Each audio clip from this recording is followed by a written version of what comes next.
Bonjour la Tour Céleste. Vous ne rêvez pas, le combat du siècle est sur le point de commencer. Mesdames et messieurs, ce Floor Master qui a tendance à s'abstenir régulièrement est redouté de tous. Et il a cette fois choisi pour adversaire un homme qui va livrer son premier combat en tant que Floor Master lui-même. J'ai nommé Kuroro Lucifer contre Hisoka Moro. Mon rêve se réalise enfin. Depuis le temps que j'attends ça, j'aimerais bien avoir droit à un combat sans retenue.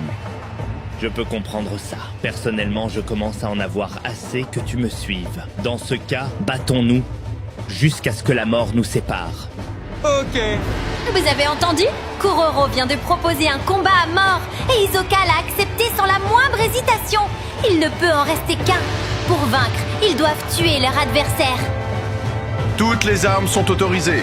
Battez-vous avec dignité et honneur. Prêt? Que le combat commence!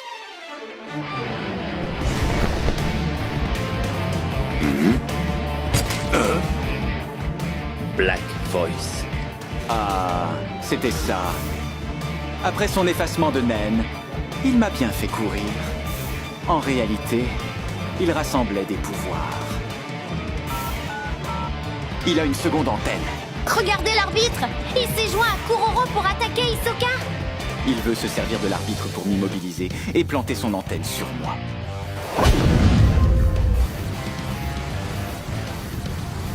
C'est le point fort des manipulateurs. Lorsque les conditions sont réunies, ils peuvent nous coincer tout de suite. Il n'a qu'un seul téléphone, cela veut dire qu'il ne peut manipuler qu'une personne, ou bien plusieurs. S'il peut envoyer des ordres par mail à plusieurs destinataires en même temps, c'est tout à fait possible. Oh là là là. C'est un déferlement de coups qui s'abat sur Hisoka. Je pourrais briser l'antenne, ou éliminer l'arbitre. Ça devrait interrompre la manipulation, mais si son emprise se limite à une personne, c'est certainement ce qu'il attend que je fasse. Bungee Gum, extension maximale. L'arbitre lui sert de bouclier afin de guetter le meilleur moment pour planter son antenne. Qu'il manipule une ou plusieurs, c'est la bonne stratégie. Il a fait exprès de me montrer qu'il pouvait réagir très vite. Grâce à ça, il m'oblige à garder un œil sur son antenne en permanence et il me fragilise psychologiquement. Autrement dit, il se prépare à un combat qui va durer. Là, tu me fais plaisir, Kuroro. C'est si excitant. Une explosion? Attention au sang. Sun and Moon. Comme tu peux le constater, je me sers de mes deux mains.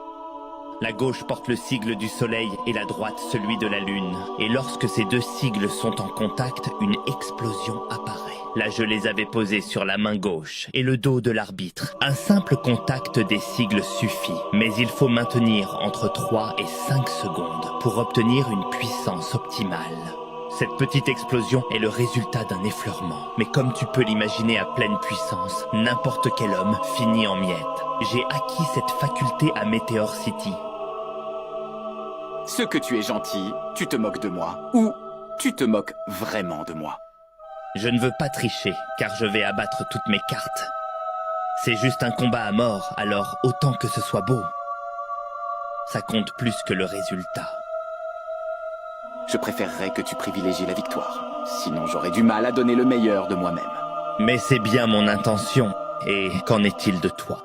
Lorsque tu auras vu toutes mes cartes, tu pourras finalement décider de ne pas relever le défi. Comme tu viens de le voir, j'ai mis un marque-page dans mon livre. Grâce à ça, je peux maintenir activée la faculté de ma page, même lorsque le livre est fermé. Plus, je peux combiner mes autres facultés avec celles de la page ouverte. Fais ce que tu veux, pourvu que tu prennes du plaisir à te battre, ça me va. Tu permets que j'apporte une correction. La faculté du marque-page, celle de la page marquée et celle de la page ouverte, si on les additionne, ce n'est pas une double, mais une triple faculté. Vu sous cet angle, on peut même parler de quadruple faculté, puisqu'il faut aussi compter le livre lui-même. Ce marque-page est rattaché à ce livre, c'est ma propre faculté. Je ne l'ai pris à personne. C'est la capacité à utiliser simultanément deux facultés. Pour information, je n'ai qu'un seul marque-page. Bonjour la Tour Céleste. Au sommet de la tour céleste se poursuit, l'atmosphère s'épaissit. Kuroro et Hisoka continuent leur échange de coups, tant physiques que psychologiques. C'est alors que le chef de la brigade fantôme dévoile une nouvelle pièce maîtresse de son arsenal. l'Order Stamp. C'est une distinction cruciale. Si le Black Voice de Shalnark permet de manipuler les êtres humains, le Order Stamp, lui, se spécialise dans le contrôle des marionnettes. Bien que limité à des ordres simples, ce pouvoir permet de diriger une armée entière simultanément. Afin d'illustrer sa suprématie tactique, Kuroro combine cette faculté avec une capacité qu'Hisoka connaît déjà, Gallery Fake, le pouvoir de Kurotopie. En créant une copie parfaite du juge défunt, Kuroro exploite une faille logique du naine. Pour le détenteur originel du sceau, un cadavre reste un corps humain, impossible à marquer. Mais une copie créée par le naine est considérée comme un objet inanimé. En ordonnant à la copie de briser Hisoka, Kuroro révèle une nuance terrifiante. L'efficacité de la marionnette dépend de la personnalité de l'original. Cependant, l'ordre de briser pousse invariablement la créature à viser la décapitation. Si Hisoka parvient à neutraliser la copie, le sceau disparaît, mais le corps subsiste tant que la Gallery Fake n'est pas désactivée. Un piège visuel permanent. L'interrogatoire se poursuit. Kuroro dévoile alors Convert Hands, la fusion des mains. Des flèches apparaissent sur ses paumes. La main droite, la cible prend son apparence. La main gauche, il prend l'apparence de la cible. Les deux mains, un échange de corps instantané. Mais la révélation la plus sombre reste à venir. Kuroro explique une loi fondamentale du naine. Généralement, la mort du détenteur efface son pouvoir du livre. Pourtant, certaines capacités subsistent, portées par une volonté dépassant la vie elle-même. C'est le cas du Sun and Moon, un pouvoir issu d'un ancien de Meteor City. Une fois marqués par le soleil et la lune, les bombes deviennent indélébiles. Même si le livre est fermé, même si le détenteur périt, la marque attend son heure. L'explosion est inévitable.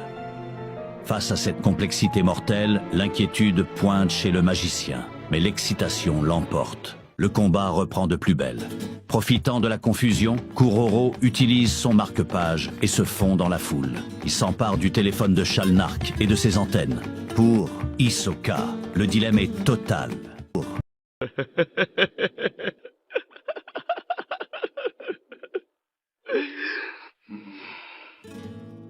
S'approcher, c'est risquer d'être piqué par une de ces antennes. Rester à distance, c'est se laisser submerger par ces pantins. Quel dilemme! Je n'attendais pas moins de toi, le chef de la brigade fantôme. Pendant ce temps, du côté de Kuroro, son plan pour venir à bout d'Hisoka se met en place. Ma stratégie est déjà scellée. Tout d'abord, j'utilise Black Voice suivi de marque-page, ce qui me permet d'activer Convert Hands pour me transformer en un autre individu grâce à ma main gauche. Ensuite, je déplace mon marque-page vers Convert Hands pour garder ma capacité activée. Et finalement, je ferme le livre et j'attends le bon moment pour contre-attaquer. J'espère que tu profites bien de tes derniers instants, mon cher Hisoka.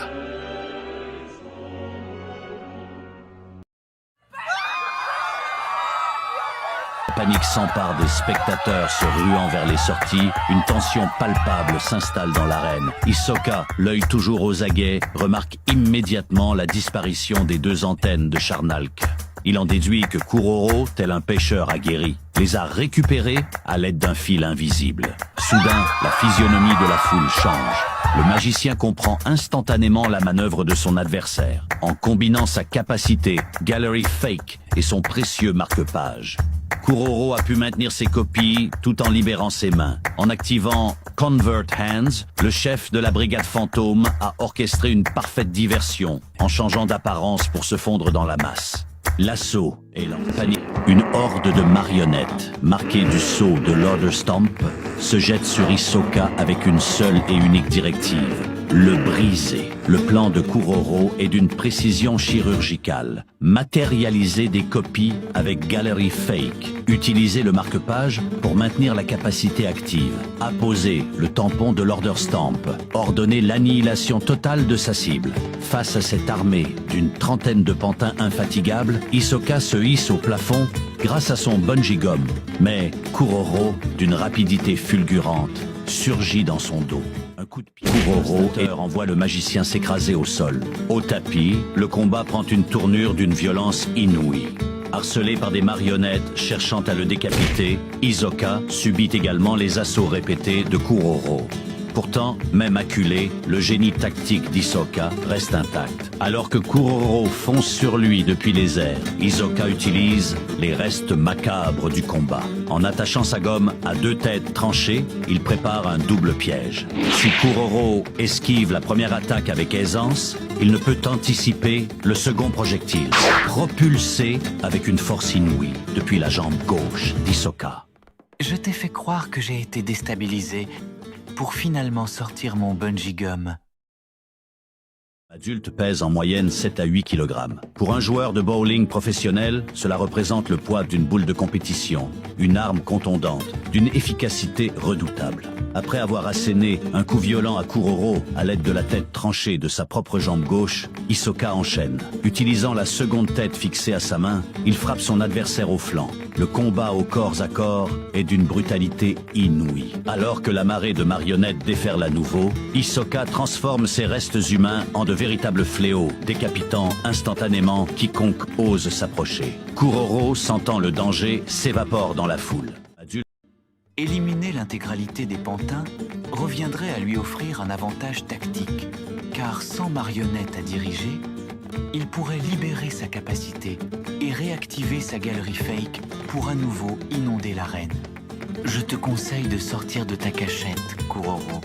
Voilà ce que je fais de tes petits marionnettes. Mais soudain, le saut sur le front de l'otage s'efface. Le message est clair. Kuroro a choisi de désactiver son pouvoir pour privilégier une nouvelle stratégie. Hisoka scrute la foule, anticipant le prochain mouvement. Il repère sa cible et projette une tête tranchée avec une précision chirurgicale. Kuroro apparaît, les mains occupées. Son adversaire n'utilise ni le Order Stamp, ni la Converse Hands, mais Black Voice. Un téléphone portable et une antenne, voilà ce que Kuroro dissimulerait. Grâce à son bungee gum, Hisoka manipule le décor et les spectateurs comme des projectiles. Il force Kuroro à l'esquive, saisit sa jambe et l'envoie s'écraser au sol d'un coup dévastateur. Mais la stupéfaction remplace l'adrénaline. Le corps ensanglanté, gisant au sol, n'est qu'un spectateur. Un simple leurre maquillé à l'effigie du chef de la brigade. Une question demeure. Comment Kuroro a-t-il pu dupliquer ce corps avec la conversion des mains et le manipuler via la voie noire, tout en gardant son marque-page actif? Plus troublant encore, pourquoi la tête tranchée utilisée par Hisoka ne s'est-elle pas volatilisée? Hisoka comprend alors la terrible vérité. La clé de ce mystère réside dans un pouvoir post-mortem, le soleil et la lune. Une marque qui, une fois apposée, rend l'existence d'une marionnette permanente. Jusqu'à l'explosion finale. Dans ce jeu de dupes, Hisoka vient de réaliser que les règles ne sont plus celles qu'il imaginait.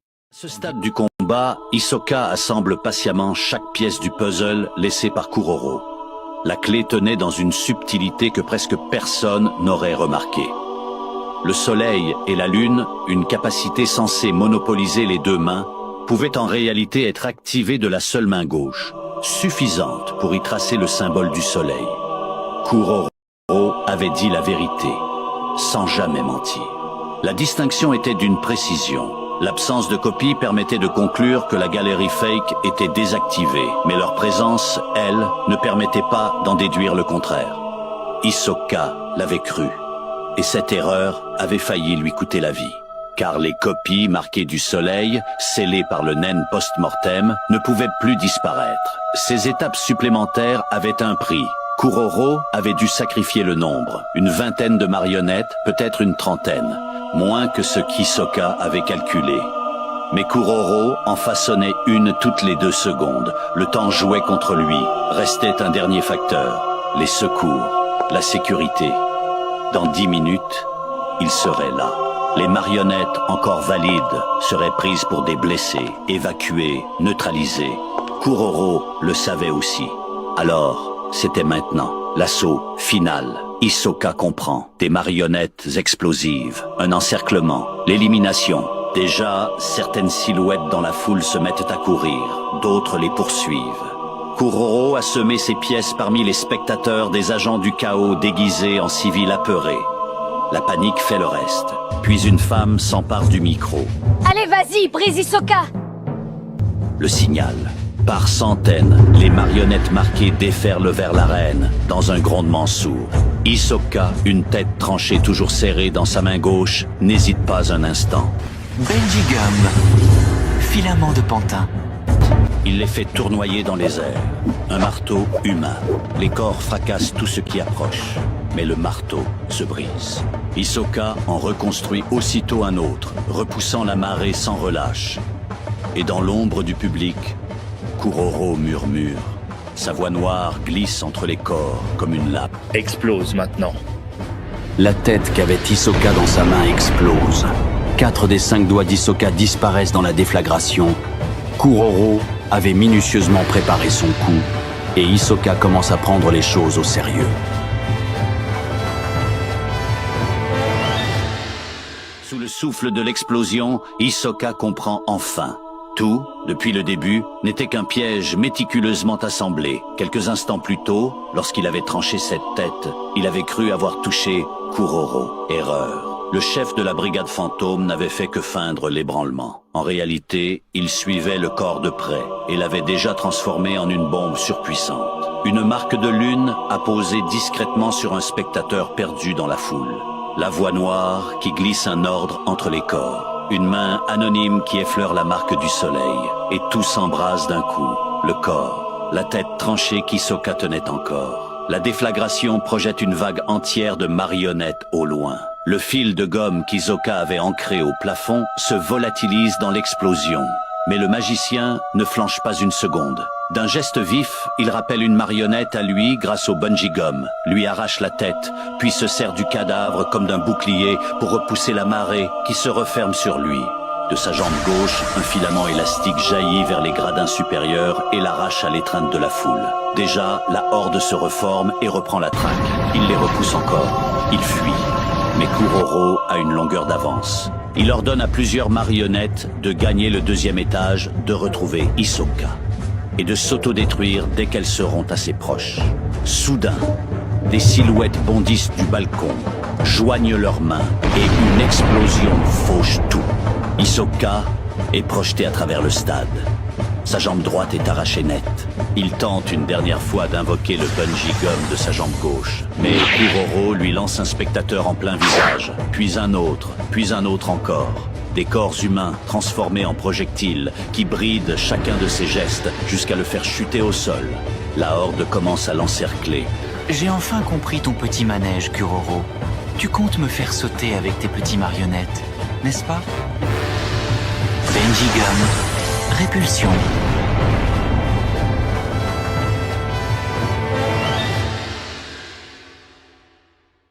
Quelques rues plus loin, une journaliste filme en direct. Une explosion vient de déchirer le sommet de la tour. Une épaisse fumée noire s'en échappe. En bas, la foule panique. Pompiers et secouristes se ruent à l'intérieur. La reporter ne trouve qu'un mot. On dirait une zone de guerre. Elle l'explique froidement. Un duel de maître d'étage se tenait là, devant un public restreint, et l'un des 2 combattants serait responsable du carnage. À l'intérieur de l'arène, un cratère béant en occupe le centre. Le bilan tombe. Plusieurs victimes. Parmi elles, un nom, Hisoka. Une enquête est ouverte. Son corps gît sur le sol. 3 ombres se dressent au-dessus de lui. Charnalk, Kurotopi et Machi. Si je reconstitue la scène, près de 200 marionnettes se sont jetées sur Hisoka pour le décapiter. Mais les pantins piégés ont absorbé le choc. Ce n'est pas une lame qui l'a tué. C'est l'asphyxie de l'explosion. La fumée et le poids de toutes ces marionnettes. Hisoka a été étouffé. Maintenant que sa mort est confirmée, je refuse de partir de là tout simplement car il m'a payé d'avance pour que je soigne ses blessures. Kurotopi se souvient. Elle avait refusé l'argent quand Hisoka affrontait Kuroro. Au fond, lâche Charnalk. Machi est quelqu'un de bien. Les 2 hommes s'éclipsent. Elle reste seule avec le cadavre. Machi ferme les yeux d'Hisoka. Elle observe les plaies béantes à son cou. Elle le remercie, à voix basse, de l'avoir aidé à exorciser Kuroro. Puis elle sort un fil pour le recoudre. Et, au moment où elle se penche, une aura jaillit du corps. Elle se fige. Puis elle comprend. Le naine, post-mortem. Cette force qui parfois se renforce après la mort. Sous ses yeux, le cœur d'Hisoka se remet à battre. Sa main se crispe. Il respire de nouveau. À la fin du combat, Hisoka gît, impuissant, cerné de marionnettes. Une pensée le traverse. S'il doit mourir, autant tenter l'impossible. Alors il invoque son pouvoir par son nom. Il le supplie de revenir après la mort, de faire battre son cœur, de gonfler ses poumons, de le ramener. L'explosion retentit.